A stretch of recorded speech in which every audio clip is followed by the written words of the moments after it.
So I just completed my first Spotify discovery mode campaign, and I'm gonna give you guys the results as promised. I'm also gonna share some thoughts, a little theory that I have about this, because I think it would be really important for you guys to know this before you jump into doing this yourself. So first of all, to start with the results, I got 4,452 different listeners. Out of those listeners, 3,554 of them were brand new, people who had never heard me before, which is great. That's about 80% of the people hearing it from these campaigns are brand new who have never heard my shit before, which is really good. They're actually hitting that discovery mode right on the nose. I'm gonna ignore the listener lift percentage. That's kind of unimportant to me, and I'll explain that in a minute. Down here under long-term engagement, we only got 34 saves and 31 playlist ads. This comes out to about like 1.5% or something like that. This really isn't that good. I mean, you can't really complain because it's new people just kind of playing it passively through radio and their autoplay in the background. So you can't really expect a lot of saves. Something like Facebook ads is gonna get you a much better long-term engagement, but still, if you sprinkle this type of campaign in with other promotion, I mean, it's fine. We got 6,495 streams total. Not very many, but you know, it is something. But down here, we can see the individual songs and the breakdown on what worked for which songs.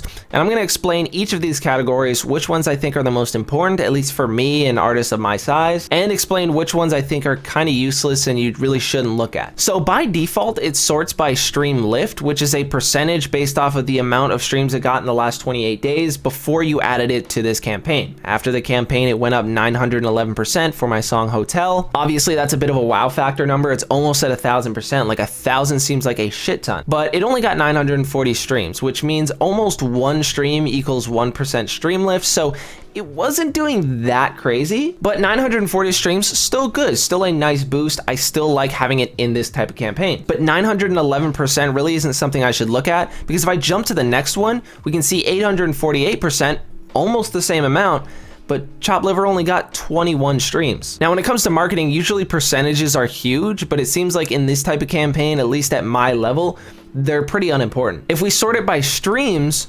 Elements and Hopeless completely beat out Hotel by like quite a bit. Elements got 2,966 streams, so obviously it's doing the best. The stream lift percentage though was only 267%. So it was already doing pretty well in autoplay and radio before I threw it into this campaign, but this just helped boost it even more. It also got the most saves and playlist ads out of them all. Like this is almost the entirety of my playlist ads and saves. Now over here on the right side, we have intent rate. This is basically a percentage calculated based off of how many people listened to it and then went and saved it to their library. Now, if we sort it by intent rate, you can see my song Travel the World has the highest percentage at 2.17%. Obviously, it's not a crazy jump from the other songs, but it only got one save. So again, the percentage is just really unimportant here because we really want to focus on what's doing the best numerically rather than percentage wise when the numbers are this small. So if you're an artist of my size with like 30,000 monthly listeners, somewhere between here and 100,000, it's probably more worth to sort by the amount of streams and then choose from there. Because for this type of campaign, if you put in 10 songs and only 3 of them are doing well, it's gonna allocate all the algorithmic resources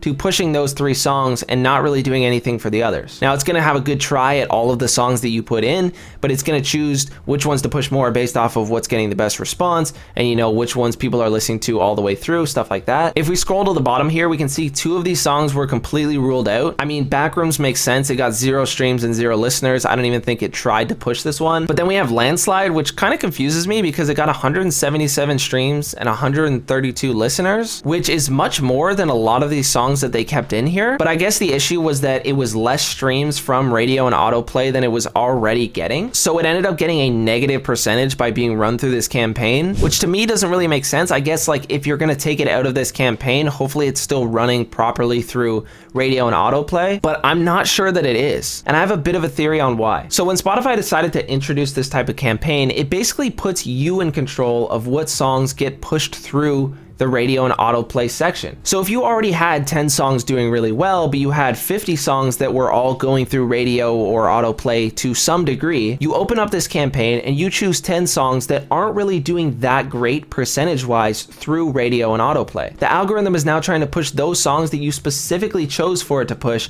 rather than the ones that it was just automatically pushing to begin with. Now, pretty much after 1 to 2 weeks of me running this type of campaign, I had lost 12% of my monthly listeners. You can see right right here, it literally has 12% still. I was sitting around 35 to 36,000 monthly listeners, and then I just dropped down. Though the campaign did reach a bunch of new people, it seems like it took away a lot of the listeners I was getting in, in the first place, which could possibly be a coincidence, but just hear me out. Under streams, you can see I lost 16%. At one point, this was sitting at like 21%, so it's dropped quite a bit since I started this campaign. I was getting about 120,000 streams per month when I was dropping weekly and not using this type of campaign, and now I'm getting under 100,000, which is of course not good. Now, following my theory, if my songs that were doing well in radio were not put into this type of campaign, it then draws them back to make space for the songs that I did put into the campaign, which therefore loses a lot of the listeners that I would have gotten from radio and autoplay in the first place. And since my song Woke Up is a huge,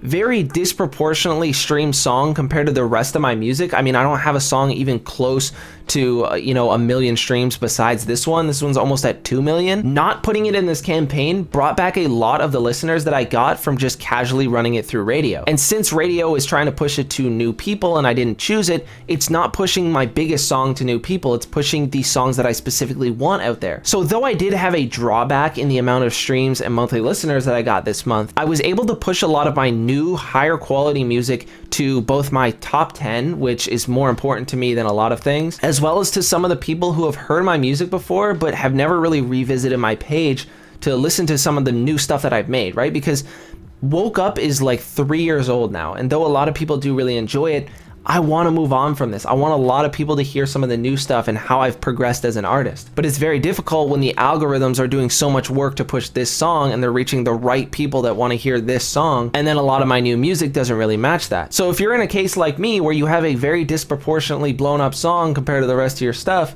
running your newer stuff through these type of campaigns may give you a noticeable reduction in streams and listeners just to begin with. Now, am I going to run one of these campaigns again?